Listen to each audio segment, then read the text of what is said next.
Welcome to the meeting. I'm glad that you're here this afternoon. I am Jim Bundy, the Vice President of the Residents Association. I'm not Alan Page, which I think most of you know. He is the President. Alan had some medical issues that occurred over the weekend, and he had to go to the doctor this morning, and they changed some of his medications. And I think probably all of us know that when you have a change of medication, you have to be very cautious in terms of what that medication might do to you. And he didn't want to be standing up here and all of a sudden be sitting on the floor. So he asked me if I would substitute, which of course I gladly did, which gives me the opportunity to do something which I've never done before, but I'm going to do it anyway. In the event a fire alarm sounds, please remain in the auditorium and stay seated. Should there be a need to evacuate, a Springmore staff member will direct you on how to leave in an orderly fashion. Please remember not to use the elevators and go to a red pole once outside. And at this particular point, please check and be sure that your cell phone is either turned off or is silent so that it will not interrupt our presenter this afternoon. I am pleased that there are so many residents here this afternoon. We did not realize when we scheduled this meeting that there would be a conflict with a natural phenomenon that only occurs periodically. I do appreciate all of you who have made the effort to attend in person. And again, I thank South Village resident Charlie Bryan for operating the camera so that the meeting can be live streamed to 1341. And also it will be available, since it's being recorded, to each of you on the resident portal within about 48 hours. At the executive committee meeting last week, a motion was made to halt today's presentation at the time of the eclipse, which should be coming up pretty soon, I guess maybe in 5 or 10 minutes, and then dimming the lights in the auditorium so that you would at least have the illusion of the partial eclipse. Fortunately, that motion failed due to a lack of a second. The executive committee, however, ever proactively looking after Springmore residents, did pass a unanimous resolution stating that in the future there could be no Residents Association meetings scheduled at the same time that there's an eclipse. So at this particular point, I'm pleased to let you know that you will no longer have to worry about there being a scheduled conflict in the future with an eclipse and the Residents Association meeting. And did I mention that the next eclipse is supposed to be in 2045? Before we begin our program this afternoon, we have some announcements that need to be made by Carrie Ritchie, the Director of Pathways Wellness, and also Ruth McCullers-Lee, Pathways Coordinator. You did a lovely job with the red pole announcement, by the way. I had my first opportunity to read that the other night, so I recognize that as a momentous occasion, your first red pole reading. I am here to talk a little bit about another momentous event that is coming up this week. It is not an eclipse. It is Pump It for Parkinson's. And this is an event that we will be doing this Thursday. We have a goal of trying to get as many steps as possible to contribute to a national goal. Raise your hand if you know somebody with Parkinson's disease. It is second behind Alzheimer's in neurodegenerative diseases in the United States. Over 1 million people have been diagnosed already with Parkinson's disease. One of the things that you can do for Parkinson's disease, there is no cure at the present time, but exercise is one of the things that we have in our arsenal to help mitigate the effects of Parkinson's disease. So with that in mind, we are going to join senior residents communities all over the country in doing a New Step-a-thon. So from 9 to 12 in North Village in the Great Room, we will have our New Step machines moved there. We have lots of people signed up. In fact, I'm very proud of the North Village folks who have stepped up to the plate. We are full in the North Village. And we have very few spots left in South Village. And what we're going to be doing, getting as many steps in on the New Step machines as we possibly can to contribute to a national goal of 10 million steps on Thursday, April 11th. Yes, it's a lot, but we're going to do our share. We have a goal of 30,000. I have a feeling we're going to blow it out of the water because even if you haven't registered already, hope is not lost. You can also use a different machine. We will count steps done on treadmills, steps done on ellipticals. Whatever you're stepping on, we will count those steps. You just have to report them to us by the end of the day. So count your steps on Thursday, April 11th. We have also had a final last-minute big challenge come in. Brad Dilday and Brandon Hare will be finishing up the day at 3:30 in South Village, and they have laid down the challenge. They want to know if they are going to have the most steps of anybody in their 15-minute slot. So you now have a challenge on your plate. Can you beat Brandon and Brad? So we'll be looking forward to that. If you have any questions about the event, please give me a call on 7055. But this is a really neat opportunity for us to be a part of something that's going on nationally to help us raise awareness for the effects of Parkinson's disease in the United States. So thank you so much. I'll look forward to seeing you there. We'll have refreshments, prizes, and if that isn't a good enough call, you can come and cheer on your friends who are on the new steps. Thank you so much. All right, I'm going to give an announcement on behalf of the chaplains. Lori wanted me to remind you, next week starts their grief group. This is a 5-week series, and it'll take place at North Village at 2 o'clock. And whether you're grieving the loss of someone recently or a long time ago, that does not matter. But it's a very supportive group and environment for you to come and talk and be with one another. I also want to highlight a wonderful publication that is now available in the Springmore Library. These are all written by Springmore residents from the Life Writing Group. So if you know someone in the group, they also have a copy, but you can stop by the library and check it out. It's a wonderful publication. And this week is National Library Week, so make sure you stop by, check out the cats. If you don't like animals, then just go get a book. But come back here tonight, 7 p.m., for our first annual Springmore Spelling Bee. We have 7 contestants, and if you don't think you're a good speller, you can just sit in the audience and try to spell it in your head, and no one will know if you're wrong.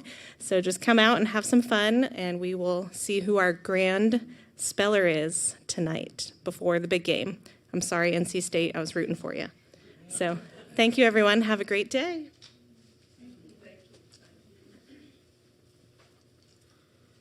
Thank you, Carrie, and thank you, Ruth, for bringing us that information. Before we begin this afternoon, I always have to go over the House rules. We will hold all questions and comments until the completion of the presentation, as we have in the past. If you have a question or a comment and we have time for it at the end, please raise your hand and be recognized, and a microphone will be brought to you so that everyone can hear your question or comment, including those on 1341 and including those that are watching it recorded later on. Especially for today, in accordance with the policy of the Springmore Board of Directors, the presentation will be non-political, and any questions or comments are expected to be the same. At this time, I would like to ask George and Brenda Raymond to stand and be recognized here on the front row. George and Brenda moved to Springmore in July of 2019. They live in South Village, and it is because of them that we are having this program today. Thank you, George. No, you're not getting the microphone, George. No. Wanted me to teach, sing Hail Purdue. No. He was going to do it regardless of what I said, right? Okay. Well, we thank you for volunteering your daughter for this presentation, and I know it's going to be a great presentation. I've read through the document that you have in front of you, and so I'm excited about the fact that she's going to give us the information that we need to know about the state budget. Kristen, our presenter today, was born in Indianapolis and grew up in Carmel, Indiana, where she graduated from high school. She then attended the University of Michigan, where she earned a bachelor's degree in English and sociology, graduating magna cum laude. It was at that university that she met her husband, Jeff, who was also a student. She later earned a master's degree in public policy from Duke University. They have 2 children, Jake 15 and Liz 12, 2 dogs. As a family, they enjoy camping and traveling, and I have been told that she has been to quite a few swim meets. Before joining the state of North Carolina, she worked for the federal government at the National Science Foundation, managing multi-million-dollar grant programs in the social and behavioral sciences. Before joining the state budget office, she was the fiscal analyst for the North Carolina General Assembly for more than 10 years. In 2017, she began serving as Chief Deputy Budget Director for the Office of State Budget Management, OSBM, and in 2022, she was appointed as State Budget Director by Governor Roy Cooper. As State Budget Director, she also leads the Office of Management and State Budget, and in that role, she provides management oversight for statewide budget issues, demographic and economic analysis, preparation of budget recommendations, agency strategy planning, internal audit, and encouraging evidence-based policymaking. With that background, I really don't believe there's anyone else in the state of North Carolina who knows more about the state budget than our presenter this afternoon, Kristen Walker. Kristen?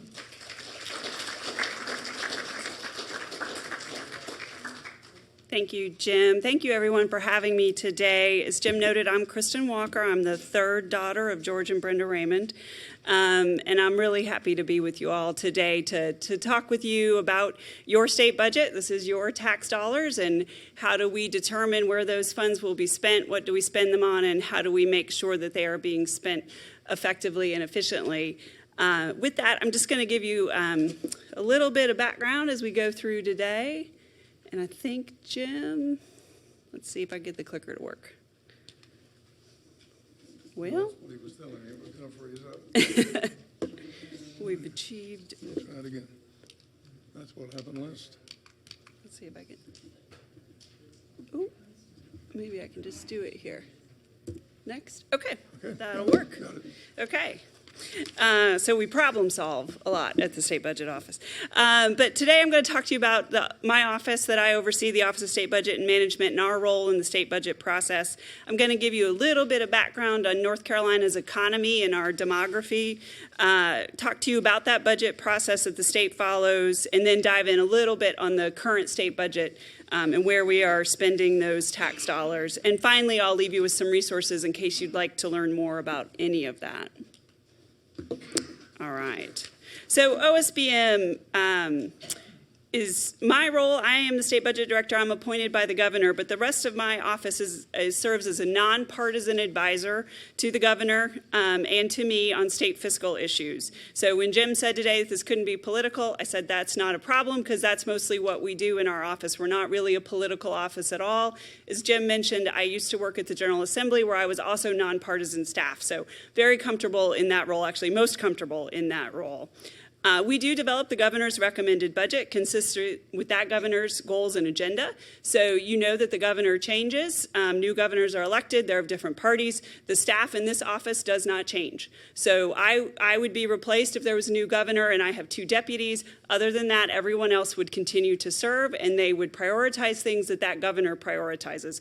They are experts on the policies and on the running of the agencies. They are not necessarily political experts at all. We also execute the budget as enacted by the General Assembly in compliance with state laws, and we provide administrative and institutional knowledge of prior budgets and policy decisions. It's actually a critical role that our office plays. We are one of the central offices that does not change, as I said, when you have a change in administration. So there I am with my family. That should look somewhat familiar to you, especially those of you who are there in the South Village. We're there in the dining hall, but with my parents and at least one of my sisters and my children and my husband. So it's not just the state budget, as I talked about. We do advise the governor, we do prepare his budget, but as I mentioned, we execute the budget that the General Assembly enacts, so we make sure that agencies have the funds that they were appropriated and that they are spending in compliance with that. To do that, we provide administrative guidance to them. We also promote what we call operational excellence. This is where, as I mentioned, we try to make sure that agencies are spending your tax dollars efficiently and effectively. And as Jim mentioned, those big words, evidence-based policymaking, we try to make sure that there's evidence behind what a lot of the agencies are doing. So if they're running a program that's supposed to reduce recidivism, so prevent folks from returning to prison, how do they know that that program's actually doing that? How do they know it's effective? How are they measuring that? How are they reporting on that? We assist agencies with all of that.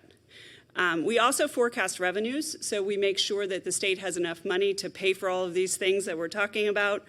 The state demographer is housed in our office, so we produce population data, and we also staff the Council of Internal Audit and provide internal audit, as well as administering a host of billions in dollars in grants now, which has just been added to us in the last few years. So that's just a quick look at our structure. There's me, the two deputies I mentioned. We also have a newer position called a chief scientist. He's the one actually helping us a lot with making sure that there's research and studies out that back up these programs that we're funding. We have a number of different sections, and I'll provide you a little bit of information on those just so you can get a sense of the type of staff we have in our office. This is just a reference to the guidance we have. We have some items, some of you might be attorneys, some things are set in general statute, so they are the law of the state. We also have a state budget manual, which is the policy that we follow, and then we issue a host of budget memos, budget instructions, job aids to state agencies so that they know how to comply with those first two things, either laws or policy as we set in the state budget manual. The budget structure, as I mentioned, this is the bread and butter of what we do. So we have what we call state budget management analysts. Most of those folks have at least a 2-year or a 4-year degree and then a 2-year master's degree in public policy or public administration. They usually come to us with some amount of work experience, and they're the ones working directly with agencies every day to ensure that their recommendations are going into the governor's budget, that we are going through those recommendations with them to weed out the ones that aren't as great and fund the ones that are, and then also to make sure that agencies are following the budget as it was enacted by the General Assembly. Agencies have to come through us to do a number of budget revisions. So if they want to change where they're spending money, the law says they have to get permission from us before they can do that. We also, as I mentioned, have an economic and revenue forecasting area. So they forecast the state revenues. So the state's chief economist sits in my office. The legislature also has their own chief economist. The two parties there work together to come up with what we call a consensus revenue forecast. So both the legislature and the executive branch agree on how much money there is to spend. That's very important that you don't have that in every state, and you can often have long budget stalemates because you're not even agreeing what that starting number is going to be that you're working from. We also do Medicaid expenditure. That's a very large share of the state budget. We'll talk with you about that in a moment, and also forecast Medicaid enrollment. And we also do a state economic outlook. The folks in this office also do a fair amount of monitoring, and they also provide special oversight of the Department of Transportation, which you may know is funded out of dedicated taxes, either from the gas tax or from things like your car registration and your driver's license fees. So the demographer that I mentioned, so he does, there's just one person actually who is the state demographer. He sits in our office. He does annual municipal and county population estimates. These are important for a whole host of reasons for determining allotments that counties and localities may get from the state. He also projects the population. I'll show you some of that data in a moment, and looks at various assistance with state and local long-range planning. We also in our office have the governor's census liaison. So this individual works with the federal government to conduct the census every 10 years and provides a wealth of data expertise, and also talks with localities about census preparation and ongoing issues around demographics.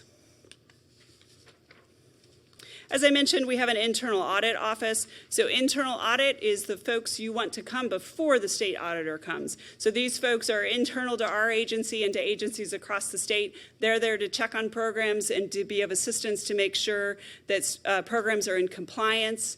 They also, in our office, host the Central Internal Audit Office, and you can see a host of things that those folks are working on. But again, internal audit, their slogan, which we appreciate, is called Here to Help, and they are there to be watchdogs, but internal watchdogs. And so the former state auditor, Beth Wood, used to say, if it got to her, you were too late. That she was already there to catch you doing wrongdoing, and these folks are there to help you find it earlier and correct it before it becomes a problem and makes it into the newspaper. All right, so that's sort of our office and the variety of things that we do.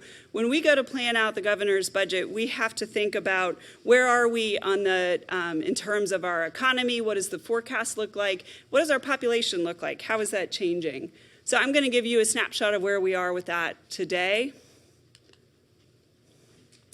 Right now, we do have, it may or may not feel like this to you, but we do have falling goods inflation. So as you all know, the prices for taxable goods rose very rapidly in 2021 and 2022. That meant for the state, of course, we tax those things that you're all having to buy. So sales tax growth shot up quite a bit during that time frame. It led to a lot of over collections, as we call it. We collected a lot more in revenue than we were anticipating to take in because folks did not really curb their spending. Folks kept spending and they were spending more on those things, so we collected more in sales tax. That in the last few 6 months or so, or maybe almost a year now, we've started to see that sales tax growth moderating. That's what you can see there. We no longer have that double-digit growth that we were seeing from sales tax. For the state, you'll see this is about a 23% of our revenue comes from sales tax. Local governments get a lot more of that revenue from sales tax, so they're having to really deal with this swing from sales tax as well. They get a much higher percentage of their revenue from sales tax than the state does. So what are we seeing? What are our economists in my office seeing when they look out at the economic conditions both across the country and in North Carolina? You've probably heard this on the news, but we have seen a lot of U.S. growth of late, but all the economists think it's likely to slow. Folks are no longer thinking there will really be a recession. For a while, they were using this term slow session. I think now they've all starting to talk about a soft landing. So they don't necessarily think that we are going to enter a recession, but we will see what happens. One thing that's been really remarkable over the last few years is how employment has kept growing and unemployment has stayed so low. That's highly unusual and not necessarily something we've seen with that rapid inflation. That pace is slowing as well, but still North Carolina unemployment is incredibly low. We were almost at a 25-year low in terms of unemployment. And inflation has continued to gradually ease. It's hovered right around a little over 3% since October. And you probably all have heard about the Federal Reserve. They do anticipate cutting interest rates anywhere, but who knows really what they'll do, but they've indicated maybe 2 more quarter point or a little bit more reductions, which should also, they hope, ease inflation concerns. What about for our population? What are we seeing there? North Carolina has 100 counties, as many of you may know. 74 of those are projected to grow through 2025. That's incredibly impressive. Many states, and I go to national meetings with other states, they of course have population decline. We are in a very good position to have population growth in North Carolina. The largest gains continue to be around our major urban counties and those major urban centers. And we have 2 of the top 10 growing states in the nation, in Charlotte and in Raleigh. However, as I said, even the rural area, most of our rural areas are growing. When we put together the budget, we have to think about who are we going to have to serve. So we also look at the age of that population. So our prime working age population is actually growing faster than the total population. So that would indicate to a budget person, perhaps we need to think about workforce programs. Perhaps we need to think about what kinds of things people in that age range will need. They might need housing. They probably want employment.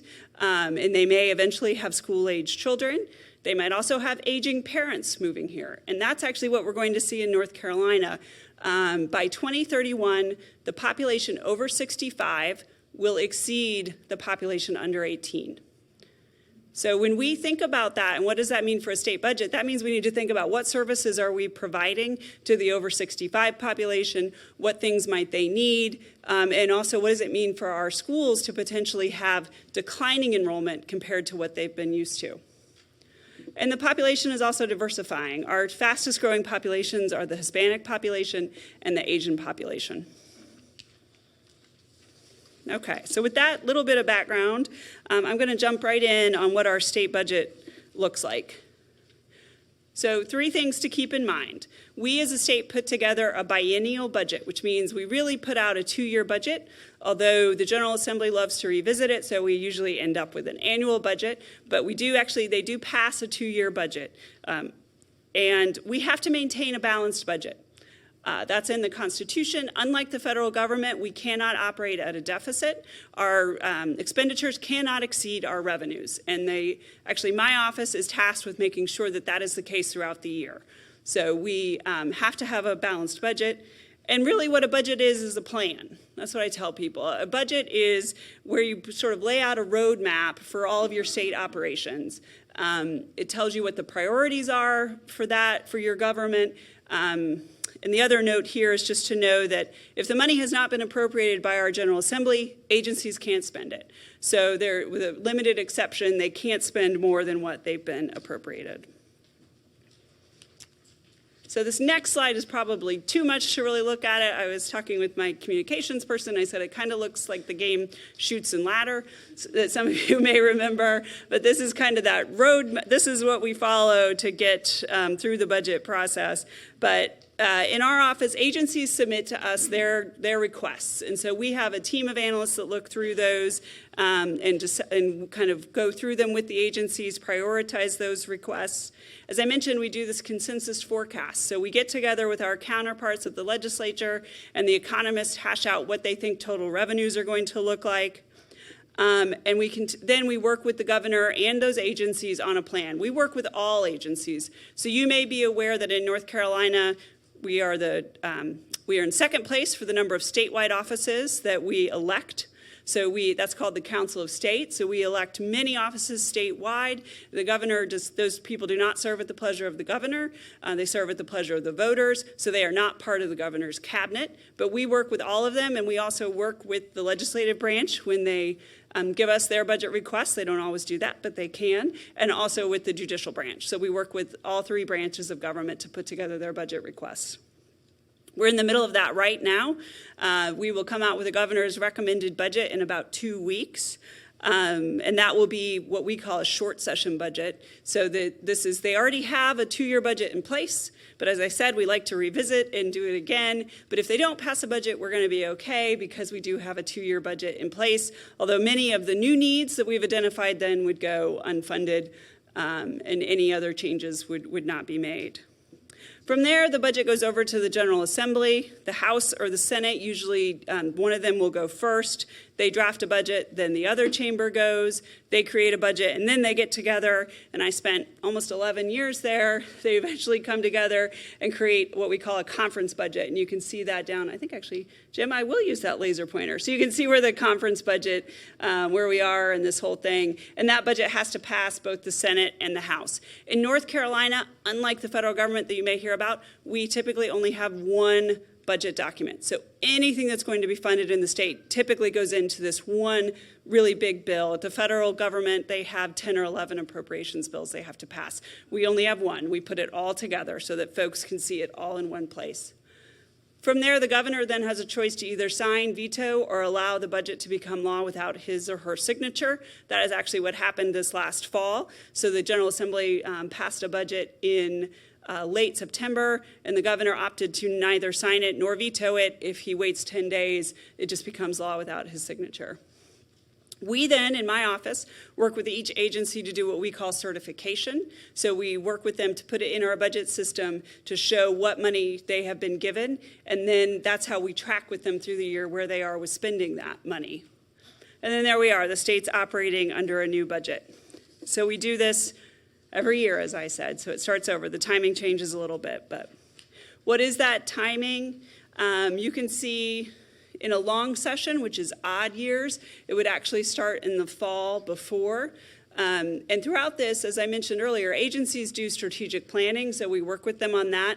Their strategic plans, what they want to achieve, what their goals are, what their objectives are, all of that should be feeding into their budget requests, and we check that it does. They shouldn't be asking for things that they aren't prioritizing in a strategic plan.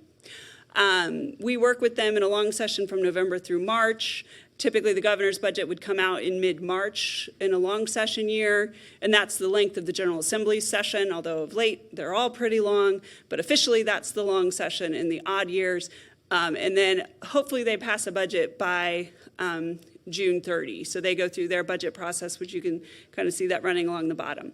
In the short session, which is what we're going to come up with this year, more typically we would put together the governor's budget February through May, release it in mid-May.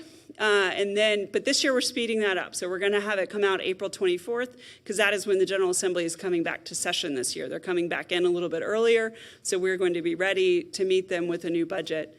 And then as you can see, hopefully then certification, that where we actually put this all into the system and enact the law that the General Assembly passed happens, hopefully, if they're on time, in that July to September timeframe. Just want to point out another difference. So what if they don't enact a budget by June 30? Well, where we are is in the second year of a 2-year cycle, so we're definitely fine this year because they've already passed a second-year budget.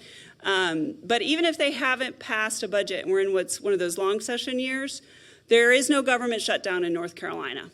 We don't shut down like the federal government because we actually have statutory continuing budget authority. So if the General Assembly fails to pass a budget by July 1st, agencies can operate off of the prior year funding that was allocated, recurring funding that was allocated to them. So that it could happen either because the General Assembly hasn't passed it or potentially the governor has vetoed whatever the General Assembly sent to him or her. But we don't have to worry about government shutdowns. There's a lot of pros and cons there to having that in place, right? It removes some of the onus on the General Assembly to act because they know the government won't actually shut down. But it also means that government doesn't shut down, which can be very disruptive, especially to folks who are dependent on government programs. So where are we at with our current state dollars? How much money am I talking about? So in the current year, there's about almost $40 billion of state general purpose tax revenue that the General Assembly addressed in their budget last year. So this chart kind of shows you on the left side, where does that money come from? And the right side shows you where the money goes. So the largest source of revenue for the state is the personal income tax at about $16.6 billion. This is a tax that that is set in legislation to go down. Excuse me, got ahead of myself here. So it's will be going down, but it is our largest source of revenue right now. Second largest area, as I mentioned before, sales and use tax. That's a little over $10 billion collected, estimated in the current year. I'm going to skip that next section. I'm going to go to corporate and franchise tax. So corporate and franchise tax, you hear a lot about that, I feel like, in the news. Very disproportionate to how much it actually is of our state budget. It's only about $2.4 billion. That's a lot of money to you and me, but $2.4 billion of the 38 is not that much money there. The corporate income tax in statute in North Carolina is set to go away by 2030. So we will have no corporate tax. We'll join a number of other states that also do not have a corporate tax. But as it is right now, we have the lowest corporate tax in the nation of any state that charges a corporate tax. So it's at 2.5% right now. Then there's a host of other smaller taxes and some non-tax transfers. I'm going to go back up there to that availability from prior year, $4.8 billion. So that was a very large number last year. That is in part because when those across the country they had this problem, but when the economists got together and they tried to predict how much revenue we would bring in, they were way off. And everybody all around the country was way off because everyone at this time a year ago was thinking we were going to enter into a recession. And so they thought revenues were going to decline. That didn't happen. The economy proved to be far more resilient than we thought. And so we brought in much more money than we thought we were going to bring in. The other thing that happened last year, and you may have heard about this, I'll talk briefly about it, state and local government employment is down quite a bit. So we have in state government right now about a 25% vacancy rate. So, and we've had that for the last 2 years. And so agencies get funded for having full employment, as though they have all of those folks working for them every day. So when they don't have all of those folks, that money goes unspent, or the money has to go towards hiring temporary employees or otherwise trying to do that. That means they have a lot of unspent money at the end of the year. Oh. Okay. So they have a lot of unspent money at the year, and that comes back, because if they don't spend it, they lose it. It comes back into the state coffers to be reappropriated. So that's that $4.8 billion. It's overcollection of taxes, and it's unspent money from the year before. Where does the money go? That's the right side of this. The single largest thing that North Carolina spends money on, which is true of every single state in the country, is education. So this is K-12. This is community colleges, and it's also the university system. The next largest area is Medicaid. Currently, Medicaid cost to the state, which of course this is a federal cost share program, but the cost to the state is $5.5 billion. Reserves, that's not really spending, some of it's spending that they did, but they put a lot of money away, and I'll talk briefly about the rainy day fund, but in other reserves, some of it they put it in a reserve, and then they went around and spend it. So they get a little tricky sometimes. They do some accounting maneuvers, and I can talk more about that, to try to look like they're not spending as much as they actually are.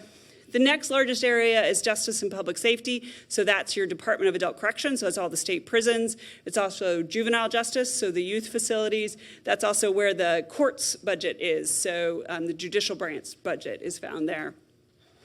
The State Capital Infrastructure Fund, the General Assembly about 6 or 7 years ago, maybe even more now, decided to stop issuing bonds and to start to pay for capital projects on a pay-as-you-go basis.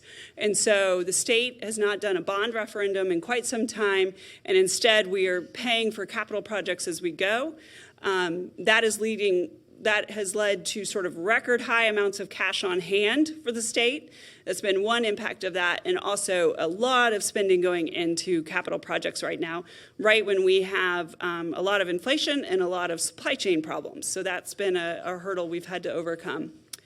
The next biggest area is the rest of health and human services. So not including Medicaid, the state spends quite a bit of money on other things. This is early childhood care, so things like North Carolina Pre-K, which you might have heard of, child care subsidy, which helps parents go back to work by providing subsidized child care vouchers to them. Division of Aging is in DHHS. There's an Office of Rural Health, et cetera, a whole host of other, and also health service regulation, which comes and inspects places like Springmore. They left about $1.6 billion on the bottom line or unappropriated, so they didn't spend it this year. They left it sitting there. And then we get down into the last two, which are the natural and economic resources. So those are things like your Department of Commerce, Department of Environmental Quality, Department of Agriculture. You can see that that's less than $1 billion. And same with general government, comes in at just about $600 million. General government is all these sort of back office functions of running a state government. So the office I run is held there, the state controller, the state auditor, the Department of Administration, all those things that you might think of as sort of the bureaucracy of state government. You can see it's not actually taking very much money to do all of those things in comparison to everything else. So those agencies are really kind of keeping the trains running. Department of Revenue's in there. So the folks collecting taxes, there's about 17 agencies included under general government. So to kind of break this out just in a different format for you, you can kind of see where those expenditures went on the right. So you can see where did they put the new money. What this is really kind of showing you is there was, on the left, there's sort of the big part of the pie is the base budget, and then the rest of it was sort of where they spent new money. So as I said, reserves, you can see how they put a lot of new money into reserves. That says reserves, non-state entities. That was grants. So this General Assembly over the last 2 to 3 years has started putting billions of dollars into giving out named grants. And I'm going to show you some examples of those. Not funding state operations. You can see that increasing the operations of the state was only 7%. You can see that compensation down there was 10%. So that 25% vacancy rate that I talked about, they put about 10% of the money they had to spend into, this is both state employee compensation as well as teachers. The Medicaid rebase, Medicaid always a big part of the budget, and you can see that right there. And then other expenditures out of reserves. So what were those big investments? I'll just try to give you a few of the highlights. So compensation, almost $1 billion spent on compensation. Of that, about $200 million went to teachers and other local school employees. State-funded employee compensation was about $360 million. They gave retirees, so the state runs a pension plan. Our pension plan, thankfully, is just about fully funded. However, retirees do not get, as some of you may know, being former state employees, there is no guaranteed increase. And what the General Assembly has done over the last 15 years is if they've given any increase at all to retirees, it's been non-recurring. So whatever amount you got when you first retired has probably stayed the same, and you've maybe gotten some bonus payments. But unlike Social Security, it does not go up without an act of the General Assembly, and they have not prioritized that of late. And then some other compensation bonuses were included in that $900 million. A big move last year, which you probably heard if you heard on the news quite a bit, was Medicaid expansion. And Medicaid expansion was actually no cost to state government. So we expanded Medicaid without any cost to the state. This is in part because expansion population is paid for 90% by the federal government, and then we are funding the other 10% by putting an assessment or a tax onto hospitals. So that is how we are paying for Medicaid expansion. That should hold, I believe, permanently. The General Assembly has been very clear that they do not want state tax dollars going into the Medicaid expansion population, so it's cost shared that way. And you can see that the federal government actually paid us a bonus if we were willing to expand Medicaid. So not only are we not using state tax dollars to pay for that, we got $1.7 billion from the federal government to spend wherever we wanted in response to doing that. And we do expect that we will have some savings to the state in other areas by expanding Medicaid. And we also feel like there will be increased tax growth. So we will have increased, we expect to have about 600,000 people enrolled on Medicaid once this is fully implemented. We're at about 400,000 people now. And we will then collect new sales tax on that. That we will have a growth in the healthcare industry, so new income taxes as well. The other big area, which I already mentioned, was capital. So I just pulled out a few of the bigger capital projects. There was $319 million to go towards a new children's hospital. We are the only state in the country that does not have a standalone children's hospital. So Duke has a children's hospital, of course, UNC has a children's hospital, but we do not have a standalone facility, the only state. So that is money to start that planning, but that will likely be a $2 to $3 billion project by the time it's done. They're going to fundraise separately for that. They're not going to get all that money from the state. Number of projects at our UNC system. So we have a number of, total of 17 schools in the UNC system. So more than $400 million for them to do various capital projects. Repairs and renovations. The state owns thousands of buildings and they all need upkeep. That area often gets neglected. So the General Assembly has been making investments there. So almost $500 million just to try to maintain our state buildings. Community colleges got money. Community colleges typically have been, the state funds some of those expenses, but locals fund a lot of the buildings, but the state has been stepping in recent years. There's going to be a new headquarters for Health and Human Services, money for cybersecurity, money for the renovation of the History Museum, grants, and many other things. These are just a few of the highlights. So as I mentioned, the General Assembly has made it a priority in recent years to give out a lot of funding in what they call directed grants. So they name different entities who are going to get those grants. They've put $1 billion last year into clean water and drinking water projects across the state. This brings to a total almost $6 billion over from federal sources and from state funding that the state is putting into water and sewer and stormwater. The need is estimated to be something closer to maybe $20 billion. So trying to get at that, but doing what they can in that area. Then there's many, many other pages of directed grants. Some of you might call them pork. we always joke that one person's pork is another person's bacon. And so, these are the kinds of things that are getting named in this budget, all kinds of different things. There's literally thousands of these now. And that did not used to be the case in North Carolina at all. This has been a change made in the last 3 years where General Assembly members are actually given budgets, and then they just provide a list of all the little local projects they want to fund. Does not go through any of the things that I talked about in terms of review, or is it evidence-based, or what's the effectiveness. You have to comply with some state law requirements to get these funds, and then we cut you a check. One of the biggest one of these, the biggest ever in the history of North Carolina, was $250 million to a new nonprofit called NC Innovation, which wants to work in the space where venture capital won't fund certain projects. So think about that. Venture capital thinks it's too risky, but we are putting $250 million into that this year and next year. They will get supposed to receive a total of $500 million over the next 2 years. So I'm just going to talk quickly about, where am I on time? Public education, just because it's the largest place where we spend money. And some of you may or may not know sort of North Carolina is a state that invests heavily in public education, much more so than local governments. It's mostly state government funded. We have 115 school districts. All across our state, in all 100 counties, public schools are a top 5 employer. In many of our rural counties, they are the #1 employer. So they are an economic factor in those counties beyond just being the educational factor. We have about 1.3 million students in our public schools right now. This is K-12.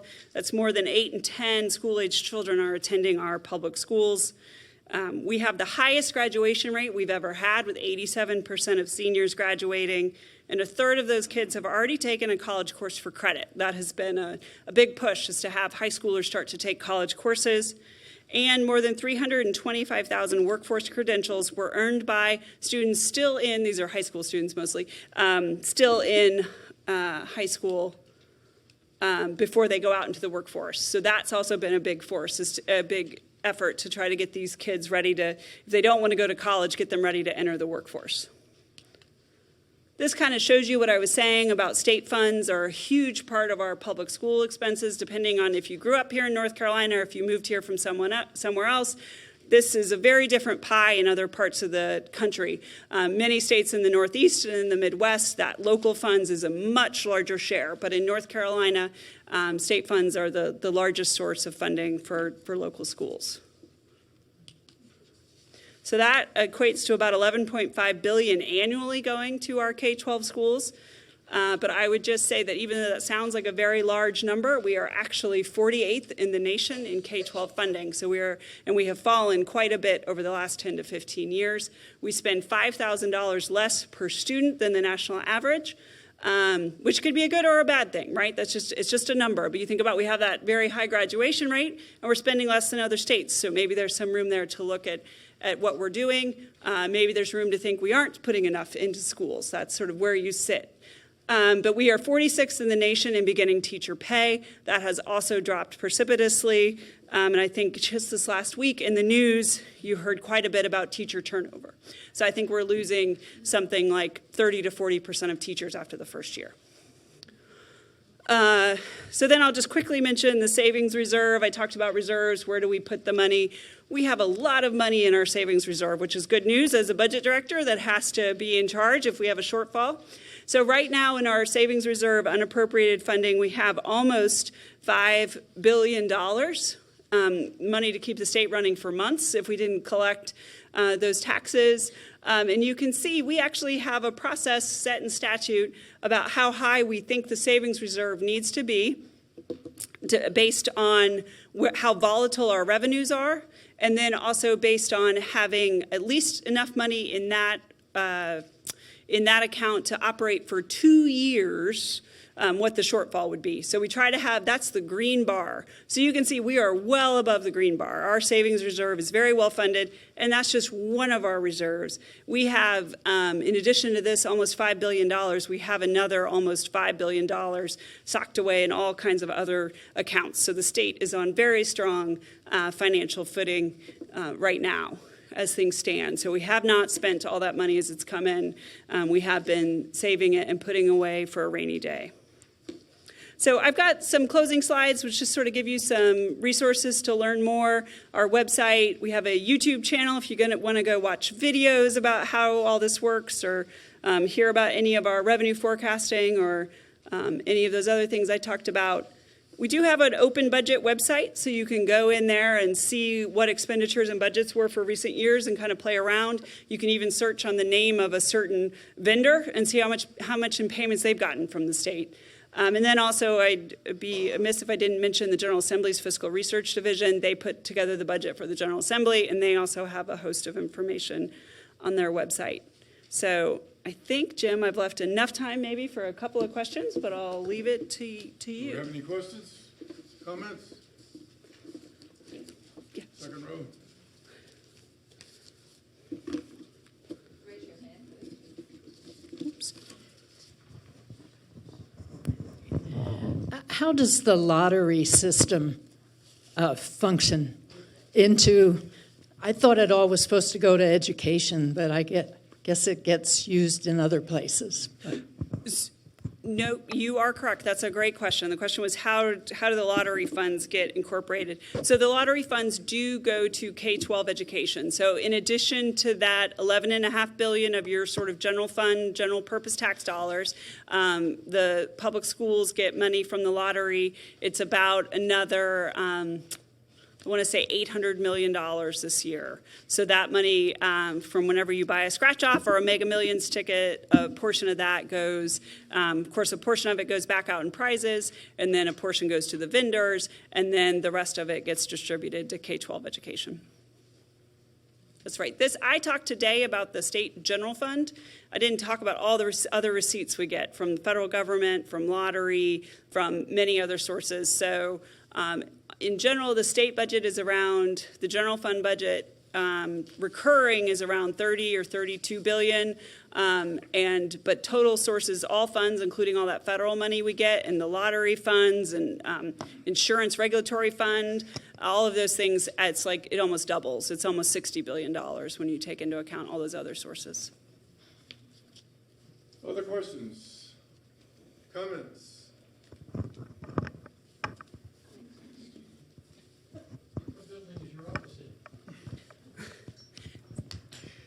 What is the process that is used to decide who can use money out of the reserve fund and what they can use it for? Sure, that's a great question. So the savings reserve, it's set in statute. It is not constitutionally set, so the General Assembly could vote to not withstand that statute.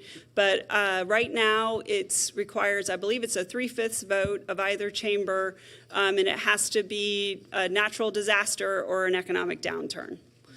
They could choose to withdraw money out of it by just simply writing the magic words, notwithstanding that statute, we're going to pull it out to do this. And they can actually write those words and pass that law with less standard than it requires to draw the money out of there. But there hasn't been a constitutional amendment to try to get that changed. So there are limitations around that. And as such, they have stuck to those ever since they've been in place.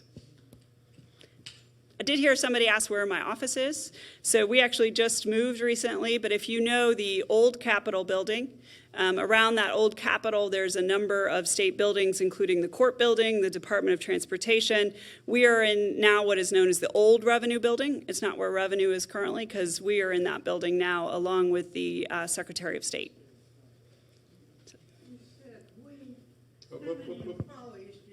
Don't, Gene, wait until you get the microphone.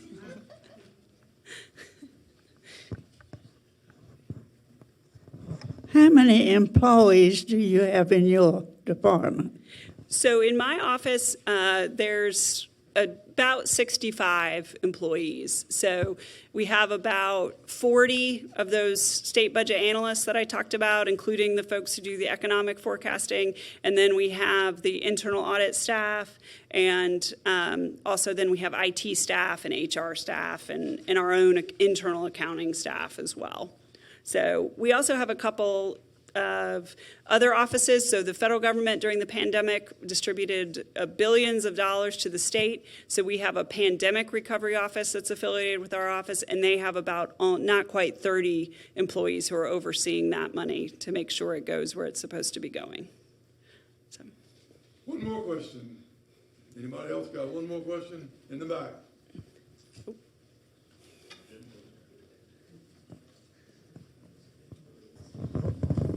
Well, what impact does gambling, online gambling, and all the other kinds, casinos and stuff, have on the state budget? Sure. So the question was on gambling. So in North Carolina, we do have the state-run lottery, and we also just started sports betting.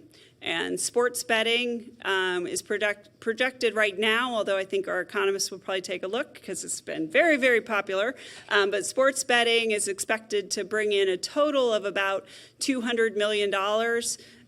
Some of that gets peeled, about $200 million a year for sports betting, but only about $80 million of that will make its way into that general fund, general purpose revenue. Some of it will get peeled off for administration, and some of it also goes directly to all but the biggest of the UNC system schools. So those schools, so not including UNC and NC State, all the other institutions will get a portion of that money to go towards their athletics programs. Louise has the last question.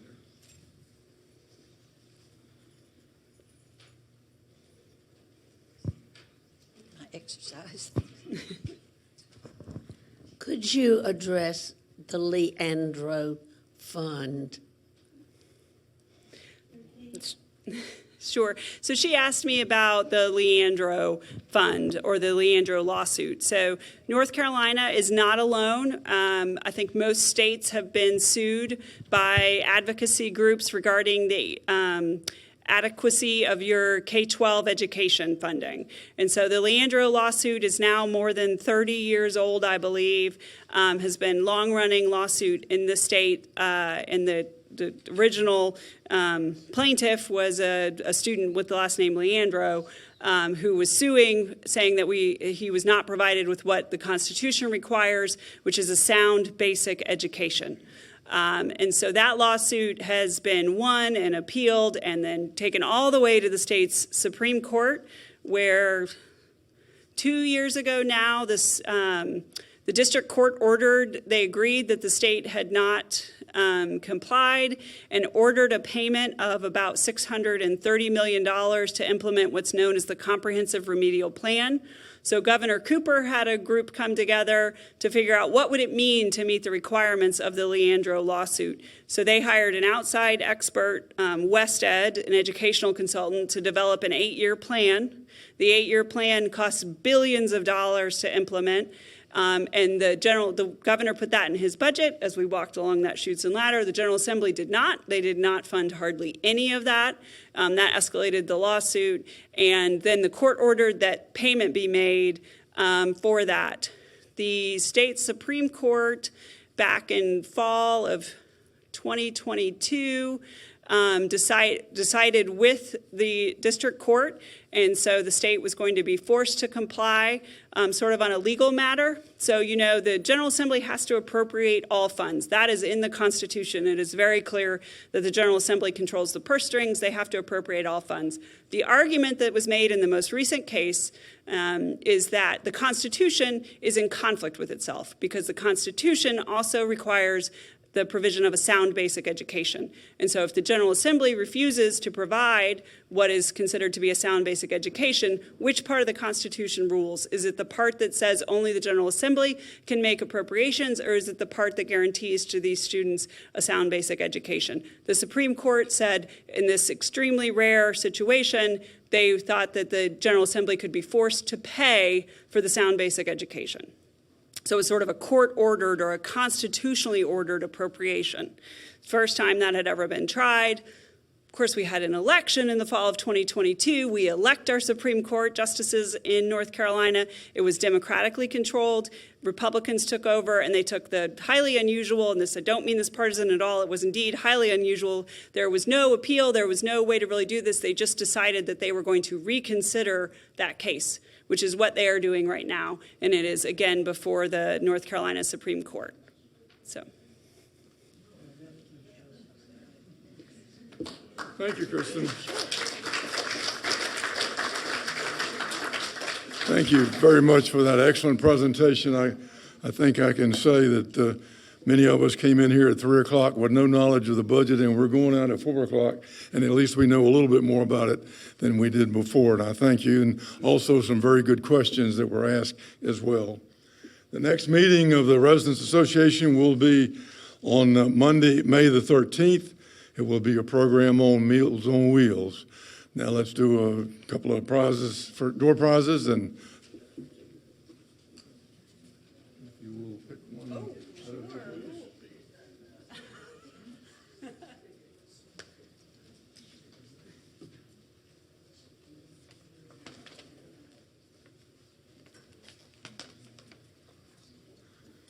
All right, the number is 1480594.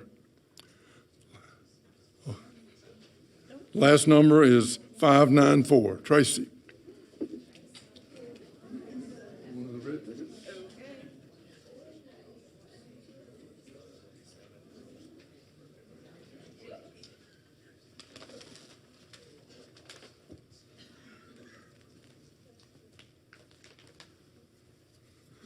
The second one is 026926. 026926. Right back there. Again, I thank you very much for coming, and I look forward to seeing you again in May for our meeting on Meals on Wheels. The meeting is adjourned.